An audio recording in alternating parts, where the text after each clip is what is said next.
Okay. Hi, Oh, Sim. hi, Finally, Ezra. good to catch up with you. Hi. Yeah, How yeah, are you? and you, yeah. I'm good, thanks. Yeah, how are you? I'm very well, thank you. Um, Now, I was going to start off with this first question, and then I saw something on the internet, and I thought, I'll ask you, is it okay to ask about the football? Oh, yeah, yeah, yeah, always. Yeah, yeah, yeah. Which bit? Well, obviously, what happened just recently, I thought, oh, when I saw the results, and I thought, oh dear, Oh, at Wembley. Yeah, well, it's just one of those ones, isn't it? I mean, it is. Yeah. yeah, I thought I'd I ask think you we've because I got know you're a big fan of the football, so yeah, yeah, I'm a big fan of Liverpool, yeah. I have been for most of my life, yeah. Since I was 7. Um, so a while. I won't say exactly how long that is, but yeah, a while. Uh, yeah, it was just one of those ones, isn't it? I'm a pretty obsessive person, so I feel like things kind of either mean absolutely nothing to me or everything to me. So yeah. Anyway, yeah, it's all right. We've got a well, we'll hopefully win the league. So for the yeah, first there's time in something. Yeah. well, in front of people for a long time. So yeah, that'll be Mm. good. But yeah, it was all right going down to Wembley. It's always Okay. nice. Yeah. Every Yeah. cloud, I suppose. Yeah. Yeah, Yeah, yeah, yeah, definitely. yeah. No, I do Oh, follow sorry, your one sec, story. one sec, Yeah. sorry.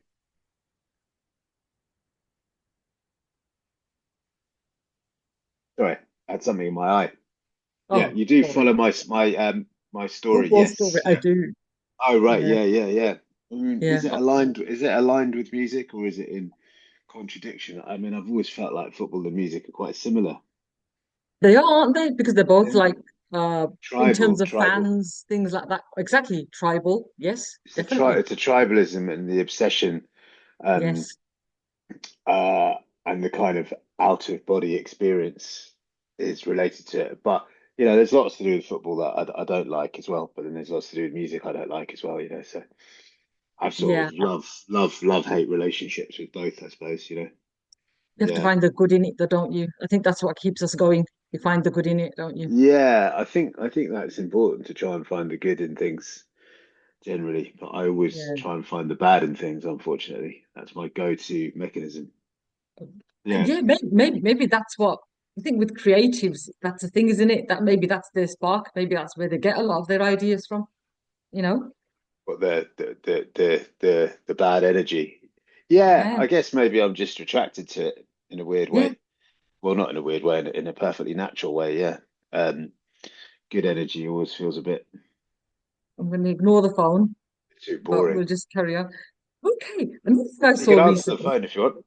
No, it's Oh, probably just cold callers, We get loads of them. I thought you were going to say it's probably Coldplay.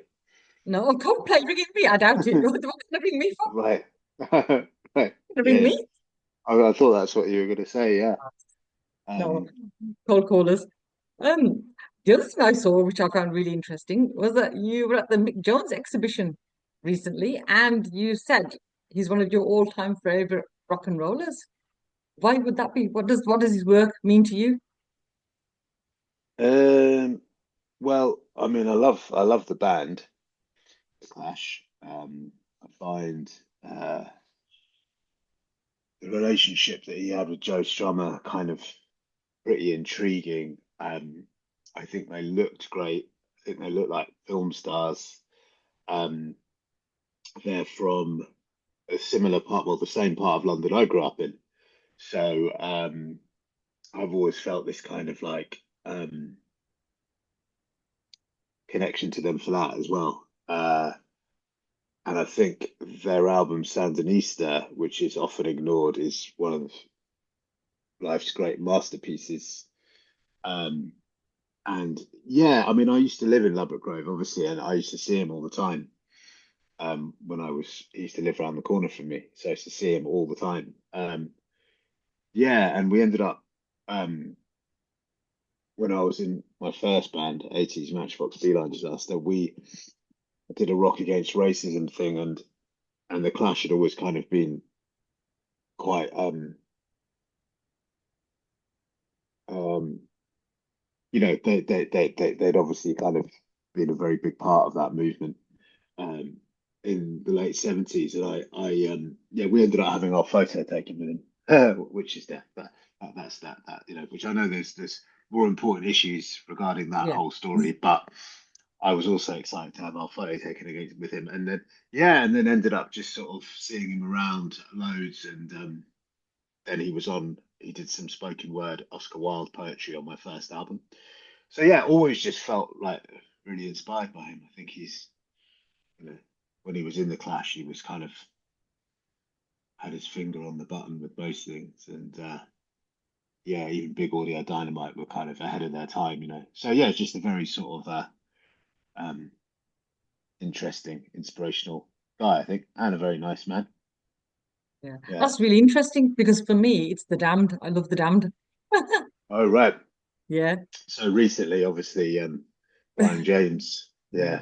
Sadly, well, him and obviously David Johansen from New York Dolls as well. Yeah.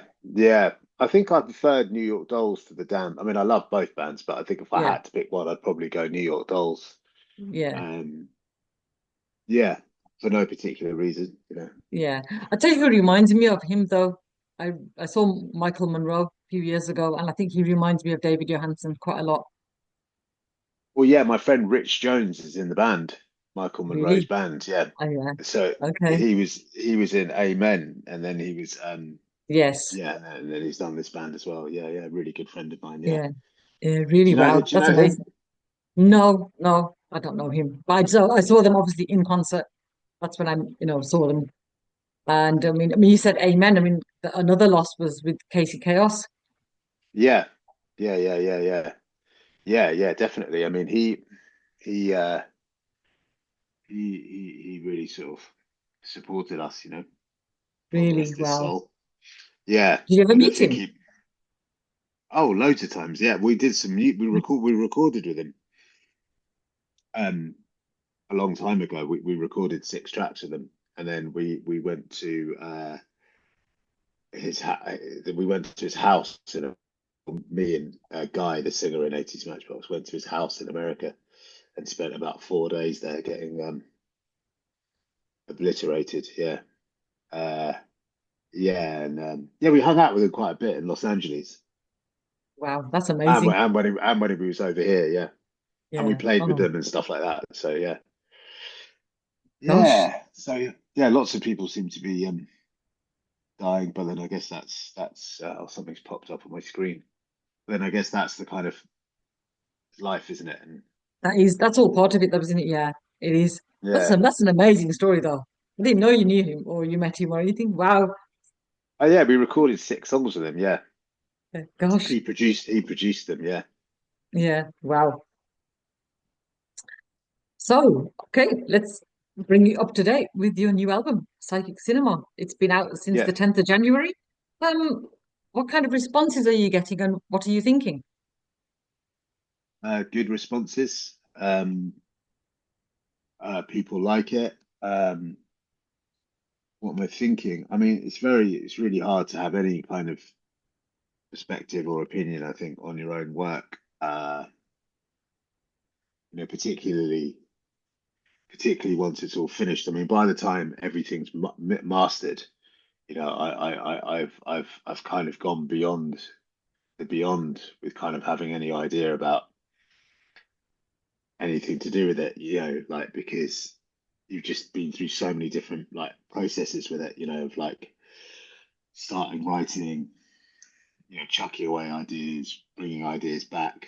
Um, I mean, with this album, there was just so many different versions of the songs. So many different structures, and it was kind of mind bending in that kind of way. And so I'm just working on new stuff really. It's kind of out there now and it's doing its thing, but now I've just this year just been working on new material really. Um, Yeah, it's just so that I side. don't have yeah, I don't have much idea about you know. I want to make something that's better than that. I think it was really good and it is really good, but it's just it's just I think for me, I always feel like I want to try and do something better, and see if I can better the last thing that I do. Um, so I kind of feel quite encouraged to do that at the moment. See if I can yeah, just see if what direction I'm going in. I don't really ever set out with a particular idea, really. I just start writing, and then once I've amassed enough ideas, then the path that it's going to go kind of sort of presents itself rather than right, I'm going to do this because the whole electronic thing just kind of happened really, and the way the sound went, I never really set out to kind of particularly do that. I knew that I didn't want to do anything band wise. But I think, yeah, the whole sound and everything just sort of evolved by itself. Um, I think, yeah, electronic music's sort of great in one way because you can do anything, Uh, but then that's also the kind of downside of it is that there's just too many options to go around. Do you know what I mean? Like you could have an idea or a Yeah, riff or an idea, and you could present it in 4 million different ways. So, but yeah, no. So still sort of enjoying and not enjoying making music. yeah, yes. I think that's like with any job, I Equally, suppose. But at least you kind of like you're kind of working as an independent, and so I suppose up to a point you're doing things at your own pace and doing things, how you obviously have to be happy with whatever you put yeah, out, and and work on it and strive to be, like you say, be better and do better. yeah, yeah. Um, what's the story behind Psychic Cinema, the title? Um,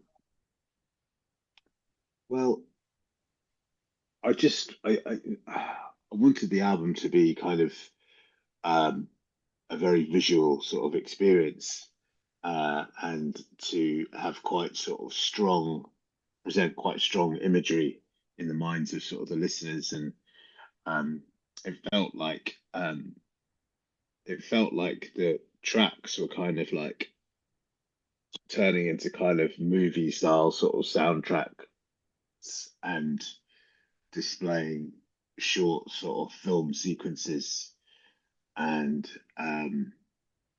yeah. Uh, Yeah, and I feel like, uh, um, I mean, really, like when I first started listening to music, I was into kind of quite a lot of, we were into kind of quite a lot of psychedelic music and taking psychedelics um and that whole experience of kind of being as far away from reality and your own mind. Um, yeah, I wanted to kind of, however frightening that kind of experience was and is, I wanted to try and bring to take any drugs to do it. Yeah, Wow. which Yeah. yeah, yeah. One of my that, favorites. that was kind of some idea I had. I don't know whether it had any potency in the end, but that was a thought. Yeah. Yeah. One of my favorite songs is High Rise Vampires. Talk me through it. Um. Yeah. So it sort of has a bit of a sort of it reminds me of that film The Thing Okay. for some reason. Yeah. See, for me, as soon as I heard that title, for me, I just thought about Grenfell. Well, that yes. So the music reminds me of the thing that film. But yeah, I think when I wrote it, um,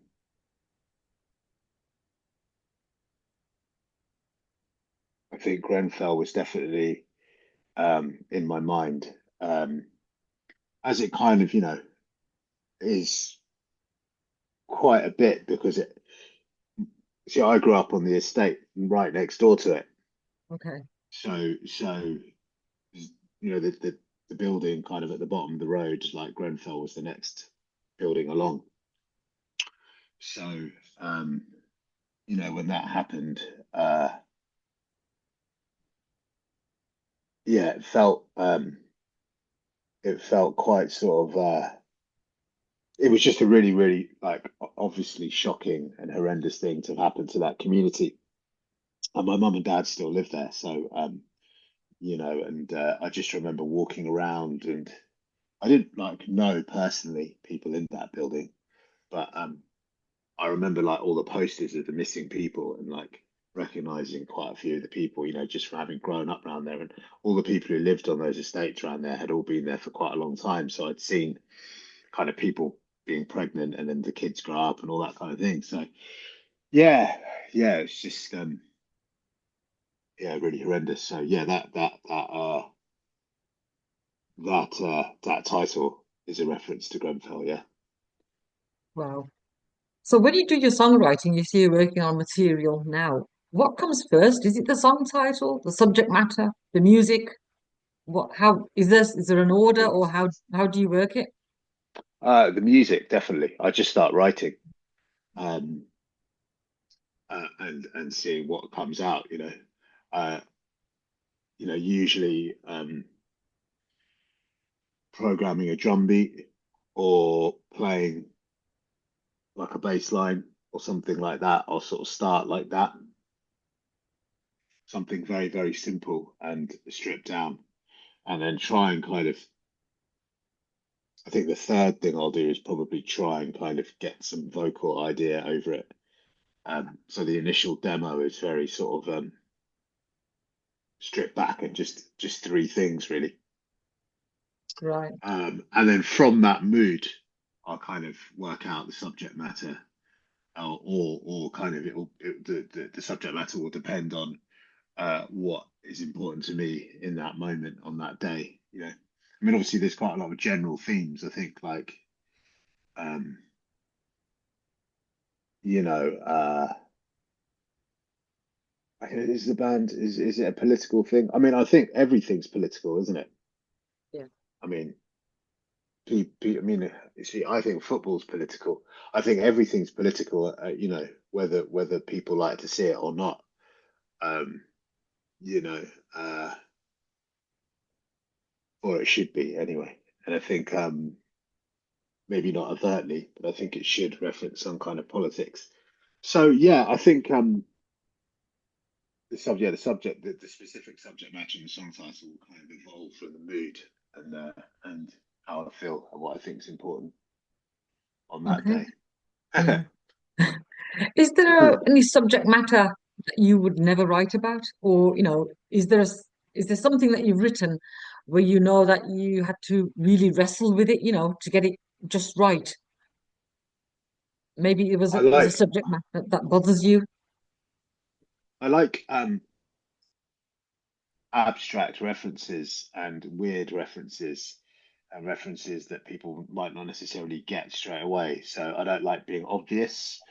And I think I would never do anything that was kind of like, well, you say never, but I feel like I try and steer away from, you know, talking about sort of, the sort of two thousands and stuff. Like there was a lot of sort of indie guitar bands, and a lot of talk about sort of going to indie clubs and falling in love and that kind of thing. I don't know. I try to have a bit more kind of obtuse substance to the subject matter and the lyrics and what it's about, rather than it being just a throwaway sort of idea. I think I think if you're going to put something out into the world, I think it's important to try and say something, yeah, or express something kind of personal. That's how I feel at the moment. I think that's quite an important thing to do. But yeah, maybe it isn't. Yeah. Maybe it isn't. Um, it depends on the individual, depends on different people, Yeah, what they class as yeah, important, obviously. Like, I mean, with now in yes, your yes, case, I actually like obtuse. I like that kind of, well, not necessarily mystery element, but like you yeah, say, something that's just a bit left off center, I yeah, quite yeah, like yeah, that. yeah, yeah, yeah. And I mean that's where I naturally go. I think, Yeah. um, So When you were creating psychic cinema, what what aspect do you think either scared you or even maybe surprised you? Uh, what scared me? Um, just the amount of different versions of the songs there were, and having to kind of finish it. I think finishing things is the hardest thing. I think, Mm. on my laptop, I have just 1,000 unfinished ideas. It's just maddening, really. What surprised me, I guess, was being able to do some vocals on it. Um, you know, yeah, it's nice to be able to kind of like. I'm not really very good at any instrument, but I can sort of play. To be able to sort of do program drums and play a bit of keys and play the bass and play a bit of guitar and put some vocals. Sort of think, well, that's something that I'm happy that I can do. But it's all very simple. Do you know what I mean? I'm not particularly good at any musical instrument. Do you know what I mean? And I feel like that is a strength because I feel like the limitations kind of allow you to do more in a way, in a weird way. Yeah, I feel like the less you kind of know, it's like it doesn't matter. Like you don't really need to be able to play, which is kind of a good thing and a bad thing. I mean, the way that sort of music technology has gone, like you can just do stuff. You don't need to be, like a grade 8 musician. But then I mean that's what punk was, wasn't it? It was open to everybody. It's like this isn't like there's no door policy. It's not. We're not kind of prioritizing people of a certain kind of ability or genre. This is a anything goes kind of thing. Which mm, I've tried to sort of carry that into what I do. Really, anything goes. Really, it doesn't have to be yeah, a certain way. You know, if we only have green paint, then we'll just use green paint. yeah, that's true. I do like that approach. I think it just comes into the like how we're living, the world that we're living in at the moment. And there's that cry for being inclusive, being available, being accessible. And I think with that in mind, you're kind of working sort of with those kind of elements in mind. That actually ties us in with the next question that what are your thoughts of the shape of the industry at the moment, where it's going with things like streaming, everything's online, everything's very immediate, isn't it? And I think sometimes we don't get any kind of breathing space, I kind of feel. I mean, in short, it's absolutely horrendous. I mean, there's not one bit of it that's improved for the better. I mean, people can say, "Oh, Spotify is really good because it loads up all these tracks that I would never have heard in my life." It's such a small thing in comparison to what it's actually done. How it's completely fragmented everything and made it impossible to earn good money out of your own music and just a ripple effect it's had through the industry of like, so now no one wants to pay anybody to do anything. People don't want to pay journalists, they don't want to pay photographers, they don't want to pay people to do the artwork, they don't want to pay people to do the videos, they don't want to don't so everybody has to do stuff for free just because somebody decided it was a good idea somewhere along the line to lump everyone's music on a streaming platform for free.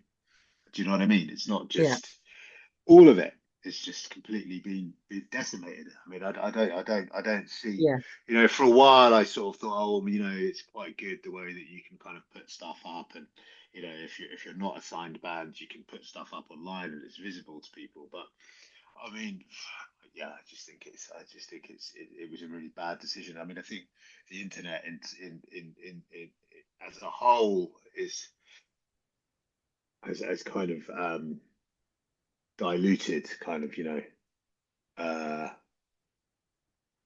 culture and music culture and just artistic um, you know um, I just think it's just it's been an awful thing. You know, diluted kind of artistic kind of significance, and you know, it's really hard to make any kind of impact with anything. Really, I feel because there's just Yeah, an oversaturation of of stuff, and um, yeah, I don't know. I mean,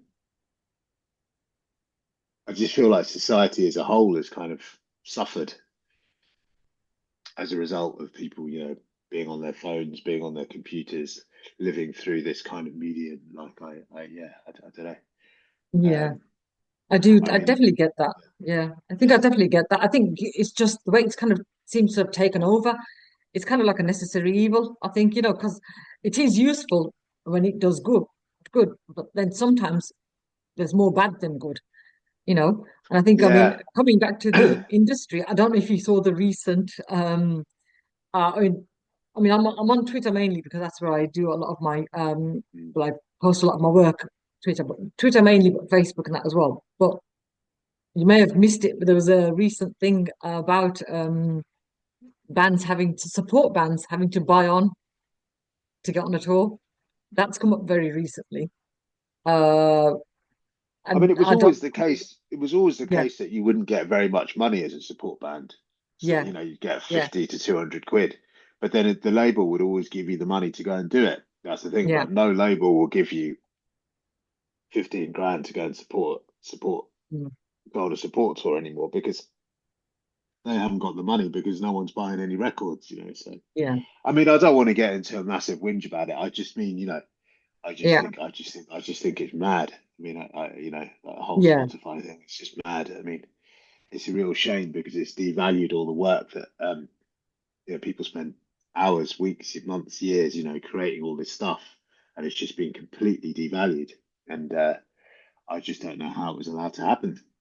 yeah. I mean, I think, I think whilst it was going on, I was still kind of somewhere in like some kind of oblivion, and I woke up and suddenly everyone's music was being given away for free, you know?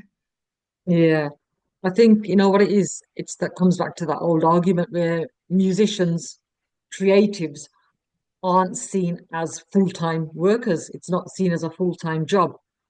And I think that's where a lot of, you get that because, you say to somebody, well, what do you do for a living? Somebody will say, well, I'm a doctor, I'm a nurse. And those are all roles that are, quite held in high esteem. You'll say, I'm Mm. a musician. It's like, what? You know? Yeah, yeah.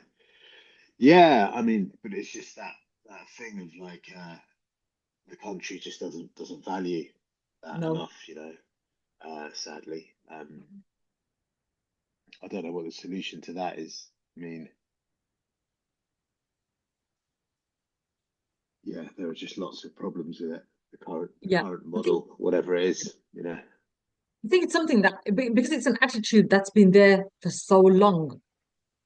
I think that's what the issue is. It's not a new attitude.